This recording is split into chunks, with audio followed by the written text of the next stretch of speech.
Hello, good morning. This is another video for me. Now this is going to be a video on Vlad the Impaler, the real Dracula as that's called. Now,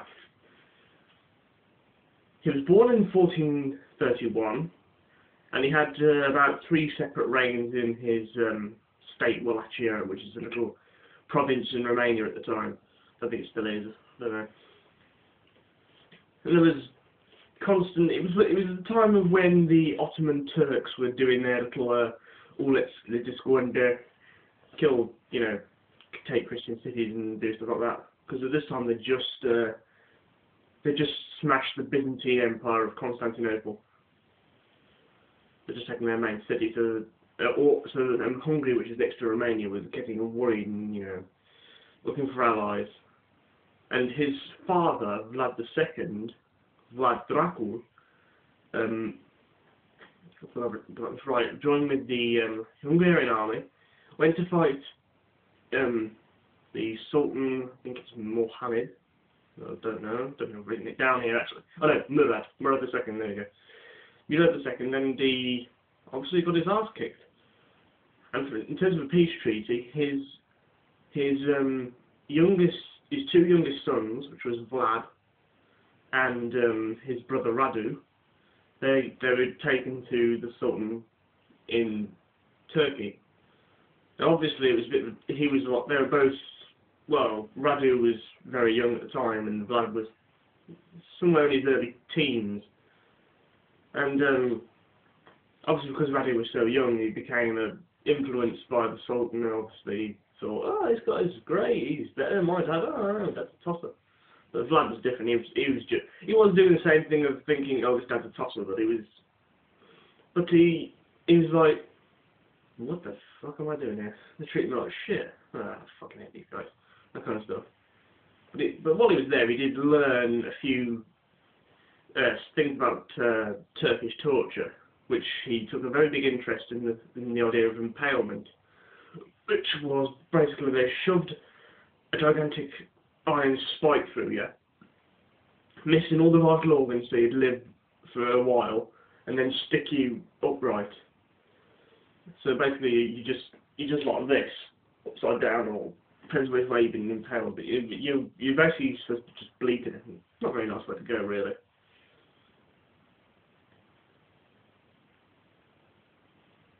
And in 1447, the Turks decided to go and raid Wallachia again. I don't know why, I didn't really feed that much. And his elder brother gets captured and then he gets buried alive. I think his name's Mercia or something like that. I can't remember his name. Mercia, I think it was. He gets captured by the Turks and he gets buried alive, and obviously he gets to die eventually. And Vlad's father, Vlad II, he gets killed from an arrow while legging it from the battlefield, which isn't very... Which you think, well, that's all dinner, would it? Because after that, the Sultan released Vlad from his captivity. But at the time, after the battle with Vlad II, Janos Hunide put his cousin Vladislav on the throne. But eventually, Vladislav went to, I don't know, he went to fight a battle, I don't know who it was with, I'm sure it was with the Turks or it was with anyone. But at that time, when Vlad went back into Wallachia, he took the throne in October 1448. But he didn't have it for long, because in November of that year, Vladislav came back and he kicked him back out. And Vlad returned to Turkey, but he was a guest, not a prisoner this time. And the person, Janos Hunide, who put his cousin on the throne, he was the man responsible for the deaths of his father and his brother, or at least he had something to do with it. And he died of the plague in August 1456. And on September the 4th, Vlad goes back into Wallachia again, with, I think he goes with an army, and he kills his cousin and then takes the throne. And this is his second reign, his longest, but it's also probably his most nastiest in terms of what he did with himself.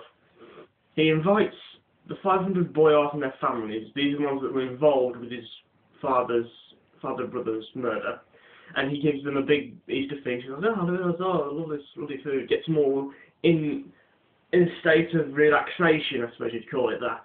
But afterwards, he arrested them en masse. He arrested everyone. And all the old, crippled, and females were immediately impaled, which you're thinking, that's not very nice, but then again, Vlad was not a very nice person. He was a nut job. And then the young, middle-aged men and children, they were all sent on death march to his castle Dracula. And they were renovating it, and I think that's what they were doing, and basically building this castle until they died of exhaustion, which is, again, not very nice. And there were many other things that were changed in Vlad's reign. The aristocrats were one.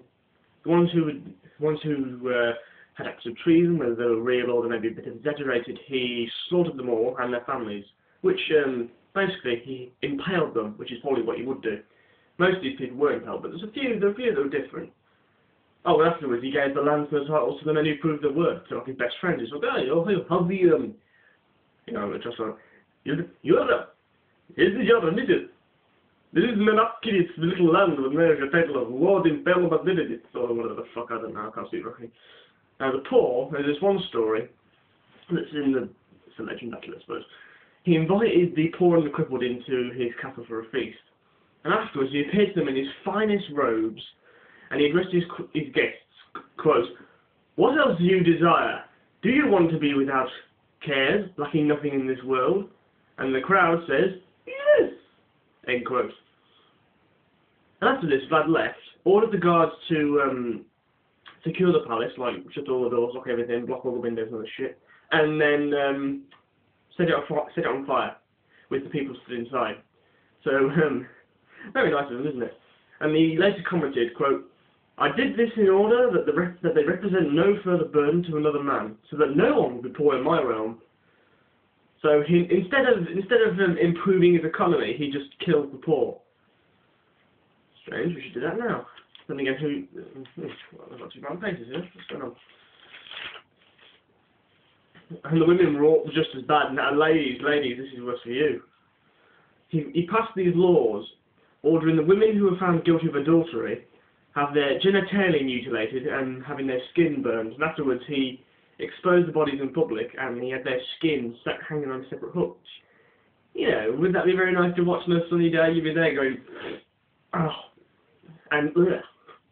Another one was where he stitched a red hot iron into their vagina, their horse vagina, and the idea was that it was supposed to, I don't know what it is, but I think it's supposed to burn through him until it pierces the entrails. That's what it says on there anyway. This might be 2 parts then. Well, this is the end of part 1. I need to get someone to do this for me, so end of part 1, coming next to part 2.